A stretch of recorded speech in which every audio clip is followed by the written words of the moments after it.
कालू जी, मेरे सुंदर प्यारे पति कालू जी, आज मुझे शहर वाले जंगल में ले चलिए। मैं भी तो कहूँ, तुम सुबह से इतनी मीठी मीठी बातें कर रही हो, मगर मैं नहीं जाने वाला। वहाँ पहाड़ पर एक दुष्ट तोता रहता है जो उस रास्ते पर जाता है। उसे वह बहुत ही मारता है।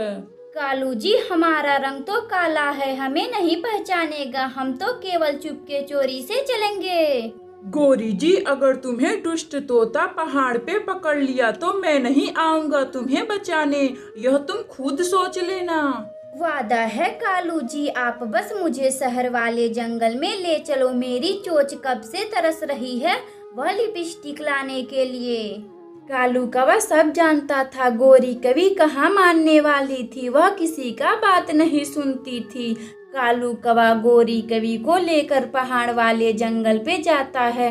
तभी रास्ते में चिड़िया रोक लेती है। गोरी और कालू, तुम लोग कहाँ जा रहे हो? मैं शहर वाले जंगल में अपने लिए लाल कलर की लिपस्टिक लेने जा रही हूँ। ना गोरी कवि जी, आप उस रास्ते से ना जाएं। उसी रास्ते में एक दुष्ट तोता रहता है, वह तुम्हें पकड़ लेगा। रानू चिड़िया, मुझे ना डराओ, मैंने बहुत मुश्किल से कालू जी को मनाया है। गोरी जी, आप मेरी बात माने, आप वहाँ ना जाएं। अगर सचमुच आपको तोता पकड़ लिया तो आपको बहुत मारेगा। वह सारा जंगल उस दुष्ट तोता का है। चिड़िया का बात गोरी कवि कहाँ मानने वाली थी। वह अपने पति कालू कौवा के साथ पहाड़ों वाले जंगल की ओर निकल जाती है। तभी रास्ते में गोरी कवि को भूख लगती है। वह अपने पति कालू कौवा से बोलती है, कालू मेरे प्यारे पति कालू, अब मुझे नहीं उड़ा जा रहा है, मुझे बहुत जोरों की भूख लगी है। आप मेरे लिए दाना ला दें। चुप हो जाओ, वरना अभी वह दुष्ट तोता आ जाएगा। अपने तो मार खाओगी, साथ में मुझे भी मरवाओगी। कालू जी, प्लीज मुझे कुछ खाने को ला दीजिए, वरना मैं घर भी नहीं जाऊंगी। ठीक है, आप इतनी भूखी हैं तो तब मैं जा रहा हूँ, मगर आप कहीं मत जाना। कालू जी, मैं कहीं नहीं जाऊंगी, आप मेरे लिए खाने को ला दीजिए। कालू कौवा एक लंबी उड़ान भरता है। तभी उसे रास्ते में एक अंगूर का खेती दिखाई देता है जो दुष्ट तोते की थी, मगर यह बात कालू कौवा नहीं जानता था। वह कितने पके पके अंगूर है, मैं इसे अपनी पत्नी गोरी कवि के लिए ले चलता हूँ। इसे खाकर उनका पेट तो भर ही जाएगा। कालू कौवा चोरी चुपके अंगूर के खेतों में उतर जाता है। कालू कौवा को खेत में जाते हुए दुष्ट तोता देख लेता है। मेरे खेतों में घुसने की इतनी मजाल, मैं अभी तुम्हारा खबर लेता हूँ। दुष्ट तोता भागते भागते कालू कौवा के पास जाता है। तोते जी, यह आपकी खेत है? हाँ, यह मेरी खेत है। अगर तुम्हें नहीं पता तो मेरे खेत में जो घुसता है मैं उसे दौड़ा दौड़ा कर मारता हूँ। तोते जी, मुझे माफ कर दे। मुझे नहीं पता था कि यह आपकी खेत है, वरना मैं कभी भी इस खेत में नहीं घुसता। दुष्ट तोता कालू कौवा को बंदी बना लेता है और उसे एक पेड़ में बांध लेता है। इधर गोरी कवि भूख से तड़प रही थी। कालू कौवा नहीं आता तो वह गोरी कवि कालू कौवा को खोजने निकल जाती है। अरे यह क्या, मेरे पति को दुष्ट तोते ने बांध दिया है, मुझे जरूर कुछ करना होगा। गोरी कवि जंगल से एक डंडा तोड़कर पीछे से तोते को मार लगाती है और अपने पति कालू कौवा को लेकर जल्दी से अपनी घर की ओर निकल जाती है। कालू जी, आप मुझे माफ कर दे, अब मैं आपसे कुछ नहीं मांगूंगी। कालू जी, आप मुझे माफ कर दें। उस दिन से कालू कौवा और गोरी कवि अपने घर में खुशी खुशी रहने लगते हैं।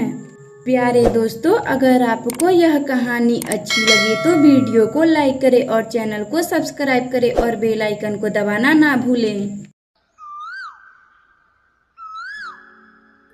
दूर किसी जंगल में कालू कौवा अपनी पत्नी गोरी कवि और बेटे गोलू कौवा के साथ रहा करता था। कालू कौवा और गोरी कवि जो एक चोर पक्षी थे, वह हमेशा किसी न किसी पक्षी का दाना चुराकर अपना गुजारा किया करते थे। कालू जी, आप मेरे बेटे गोलू कौवा को चोरी करना सिखा दें।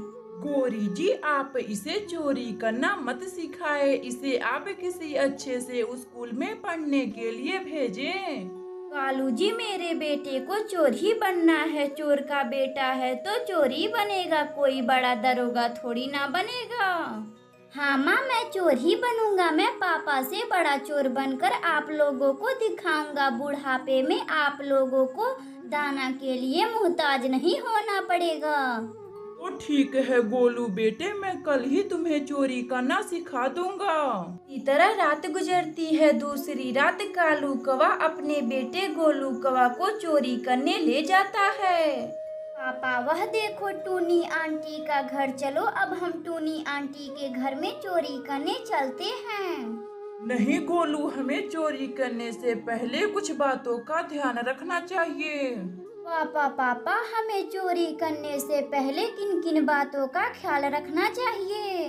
गोलू बेटे, हमें चोरी करने से पहले बहुत बातों का ध्यान रखना चाहिए। सबसे पहली बात, हमें चोरी करने से पहले चारों ओर देख लेना चाहिए, कोई आ तो नहीं रहा। पापा, हमें चोरी करने किसी के घर में कैसे जाना चाहिए? गोलू बेटे, हमें चोरी करने चुपके चुपके से जाना चाहिए। पापा, हमें चोरी का सामान बिना किसी आवाज किए अपने घर लाना चाहिए। गोलू बेटे, हमें चोरी का सामान बिल्कुल आराम आराम से अपने घर लाना चाहिए, किसी को शक ना हो। पापा, वह देखो रानू आंटी रसोई घर में सोई हुई हैं। अब मैं उनके घर में चोरी करने जा रहा हूँ। गोलू बेटा, मैंने तुम्हें जितना बात सिखाया है तुम उन बातों का ध्यान रखना। तुम कभी भी चोरी करते समय नहीं पकड़ाओगे। फिर कालू कौवा का बेटा गोलू कौवा चोरी चुपके रानू चिड़िया के घर में जाता है। वह देखता है कि चिड़िया सोई हुई है। गोलू कौवा आहिस्ता आहिस्ता दाने के पास जाता है और चिड़िया का दाना चुराकर अपने घर आता है। माँ, मैंने आज चिड़िया आंटी का दाना चुराया हूँ। मैं आपसे बोला था ना, मैं पापा से बड़ा चोर बनकर आप लोगों को दिखाऊंगा। हाँ मेरे बेटे गोलू, तुम अपने पापा से भी बड़ा चोर बनना। इसी तरह बातें करते करते कालू कौवा का बेटा गोलू कौवा सो जाता है। अगली सुबह चिड़िया देखती है कि उसका दाना कोई पक्षी ने चुरा लिया है। फिर वह दाने लाने जंगल में जाती है। अभी रास्ते में चिड़िया को कालू कौवा का बेटा गोलू कौवा दिखता है। वह गोलू से दाना लाने के लिए पूछती है।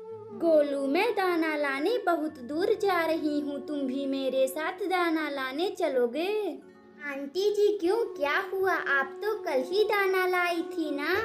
गोलू बेटे, मेरा दाना कोई पक्षी ने चुरा लिया है। मुझे बहुत भूख लगी है, इसीलिए मैं आज फिर से दाना लाने जा रही हूँ। आंटी जी, तब ठीक है, मैं भी आपके साथ आज दाना लाने चलूँगा। फिर गोलू कौवा रानू चिड़िया के साथ दाना लाने जंगल में बहुत दूर जाता है। जाते जाते 2-3 घंटे लग जाते हैं। तभी एक जगह पर गोलू कौवा रानू चिड़िया से बोलता है। आंटी जी, दाना कितना दूर लाने जाना पड़ रहा है। बहुत दूर आ गए हैं हम लोग, पता ना कब यह दाना मिलेगा। गोलू बेटे, दाना बस कुछ ही दूर पे है। अब हम लोग दाने के एकदम करीब आ गए हैं। गोलू कौवा चिड़िया के साथ दाना लाकर अपने पिता और अपनी माँ गौरी कवि को देता है और उनसे बोलता है। पापा, अब मैं कभी नहीं चोरी करूँगा। यह दाना चिड़िया आंटी बहुत दूर से लाती हैं और हम लोग उनका दाना बस यूं ही चुरा लेते हैं। लेकिन हम यह नहीं सोचते हैं कि दाना लाने में कितना दूर जाना पड़ता है। अपने बेटे का बात सुनकर कालू कौवा और गौरी कवि को बड़ा दुख होता है और वह अपने बेटे से बोलते हैं। गोलू बेटा, अब हम लोग कभी भी किसी पक्षी का दाना नहीं चुराएंगे, खुद दाना लाएंगे और उसी को खाएंगे। उस दिन से कालू कौवा का परिवार बिना किसी के घर पे चोरी किए खुशी खुशी रहने लगते हैं। अगर आपको यह कहानी अच्छी लगे तो वीडियो को लाइक करें और चैनल को सब्सक्राइब करें और बेल आइकन को दबाना ना भूलें। हमें कमेंट बॉक्स में बताएं कि हमारी कहानी आपको कैसी लगी। रानू चिड़िया का परिवार जो बहुत पहले से चूड़ियाँ बेचता आया है। रानू चिड़िया भी अपना चूड़ी बेचने का व्यापार आगे बढ़ा रही थी। वह सुबह उठ जाती और सभी जंगलों के घरों में जाती और चूड़ियाँ बेचती थी। कुकू और गुड़िया, अब मैं चूड़ी बेचने जंगल में जा रही हूँ। आप लोग अपना ख्याल रखिएगा और कहीं घूमने मत जाइएगा। मम्मा आप चिंता ना करें, मैं और कुकू कहीं नहीं जाएंगे। रानू चिड़िया फिर ताला लगाकर अपनी चूड़ी वाले दुकान पर पहुंच जाती है। लेकिन उसी जंगल में एक गोरी कवि थी जो चोरी करने में माहिर थी। वह पलक झपकते ही बड़े से बड़े दुकान में चोरी कर लिया करती थी। कल मुझे शादी में जाना है और तैयार होने के लिए मेरे पास कुछ भी नहीं है। अगर ऐसे ही चली जाऊंगी तो बहुत हंसी उड़ेगी। फिर गोरी कवि अपना पर्स लेकर रानू चिड़िया के दुकान पर जाती है। अरे रानू, क्या कर रही हो? गोरी कवि, आपको दिखाई नहीं दे रहा है, मैं चूड़ियाँ बेच रही हूँ। अरे रानू चिड़िया, मैं तो ऐसे ही पूछ रही हूँ। अब तुम मुझे अपने दुकान की सबसे महंगी चूड़ी खूबसूरत वाला दिखा दो। जैसे ही रानू चिड़िया चूड़ी लेने अपने दुकान में जाती है, वैसे ही गोरी कवि चूड़ियाँ एक सेट लेकर अपने पर्स में धर लेती है। ये रहा गोरी जी, मेरी दुकान की सबसे सुंदर और सबसे महंगी चूड़ी। यह 1000 रुपये का लग जाएगा। रानू चिड़िया, ऐसी क्या खास बात है इन चूड़ियों में जो 1000 रुपये की लग जाएगी? गोरी जी, एक बार यह चूड़ी पहनेंगी तो पता चल ही जाएगा इन चूड़ियों में क्या खासियत है। पूरे जंगल में यह डिजाइन चूड़ी किसी भी पक्षी के पास नहीं है। गोरी कवि फिर चूड़ियों को अपनी पंख में पहन लेती है जो उसमें फिट नहीं आ रहा था। फिर रानू चिड़िया दूसरी चूड़ी लेने दुकान के अंदर जाती है। वैसे ही गोरी कवि सबसे महंगी वाली चूड़ी को लेकर अपने पर्स में रख लेती है। गोरी कवि जी, यह रहा आपकी दूसरी चूड़ी का नाप। गोरी कवि फिर उस चूड़ी को भी पहनकर देखती है, लेकिन वह उस चूड़ी को नहीं लेती। वह तो पहले से ही कुछ चूड़ियों को गायब कर दी थी। रानू चिड़िया, अब मैं चलती हूँ। तेरी सारी महंगी चूड़ियाँ मेरे पंख में फिट नहीं आ रही हैं। सारी चूड़ियाँ छोटी छोटी हैं। अगली बार थोड़ा बड़ा साइज लेकर आना। ठीक है गोरी जी, अपना आप नाप लिखवा दे। अगली बार मैं आपके लिए बड़ा साइज चूड़ी ले आऊंगी। गोरी कवि रानू चिड़िया को नाप देकर खुशी खुशी चली जाती है। कालू जी, आज मैंने उस रानू चिड़िया को चूना लगा दिया। यह देखो कितनी सुंदर सुंदर चूड़ियाँ चुरा कर लाई हूँ। गोरी जी, यह आप ठीक नहीं कर रही हैं। किसी न किसी पक्षी के दुकान पर रोज चोरी कर रही हैं। आप एक दिन पकड़े जाएंगी तो खूब मार पड़ेगी। कालू कौवा अपनी पत्नी गोरी कवि को बहुत समझाया करता था, लेकिन वह कहाँ मानने वाली थी और वह हमेशा चोरियाँ किया करती थी। अगली सुबह गोरी कवि का राशन खत्म हो जाता है। कालू जी, आप जाएं, राजू कबूतर के दुकान से राशन ले आएं। गोरी जी, पैसे मेरे पास नहीं है राशन के लिए। कालू जी, आप एक तो काम भी नहीं करते, एक राशन भी नहीं ला पाएंगे। गोरी जी, आपको लाना है तो आप जाइए, मैं नहीं जाने वाला हूँ। आप रहने दे, मैं खुद जाती हूँ और राशन चुरा कर लाती हूँ, निकम्मे पति। गोरी कवि अपने पति को ऐसा बोलकर राशन लाने राजू कबूतर के दुकान पर जाती है। कबूतर, मुझे 2 किलो चावल दे दो। राजू कबूतर फिर चावल लाने दुकान के अंदर जाता है। वैसे ही कुछ सामान गोरी कवि चुरा लेती है। तभी गोरी कवि को सामान चुराते हुए राजू कबूतर देख लेता है। गोरी कवि, यह क्या कर रही हो? कुछ नहीं तो कुछ नहीं, मैं तो कुछ भी नहीं कर रही हूँ। गोरी कवि, चोरी करना बहुत बुरी बात है। ठीक है राजू कबूतर, तुम मुझे माफ कर दो। अब मैं कभी भी नहीं चोरी करूँगी। फिर गोरी कवि को अपने किए पर पछतावा होता है और वह अब चोरी करना छोड़ देती है। कालू कौवा और गोरी कवि अब खुशी खुशी रहने लगते हैं।